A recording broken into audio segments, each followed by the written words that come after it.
আসসালামু আলাইকুম। ক্যাম পাতা দিয়ে অন্য এক ধরনের ঝাড়ু বানাবো। আর এই ঝাড়ুটা বানানোর জন্য আমি 3টে ডাল নিচ্ছি।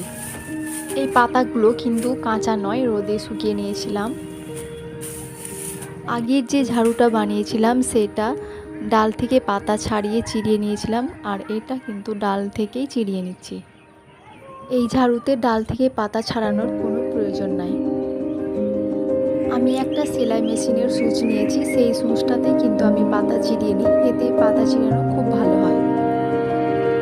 দুটো ডাল আমি আগে থেকেই চিড়িয়ে রেখেছি, আর এটাও চেরানো হয়ে গেছে, সামান্য একটু বাকি আছে, সেটাও চিড়ে নেব।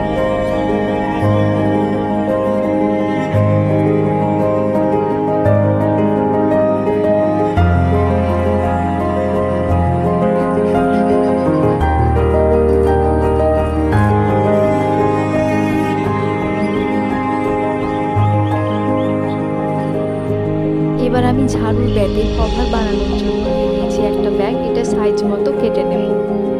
কেটে নেওয়ার পর সেলাই করে নেব।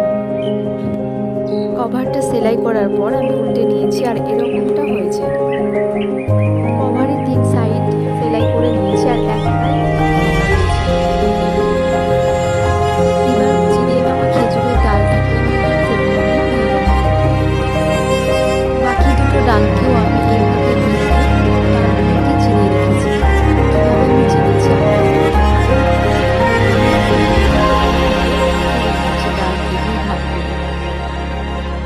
ডালগুলোকে এইভাবে চিড়ে নিলে ঝাড়ুটা কিন্তু একেবারে দোকানের মতোই হবে।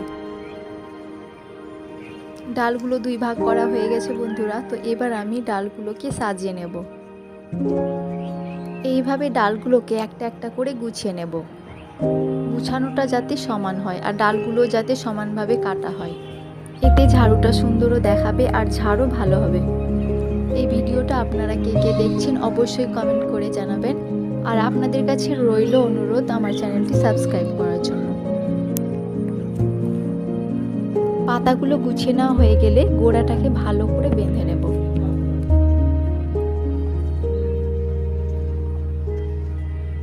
আমি যেমনভাবে পেরেছি তেমনভাবে বেঁধে নিয়েছি।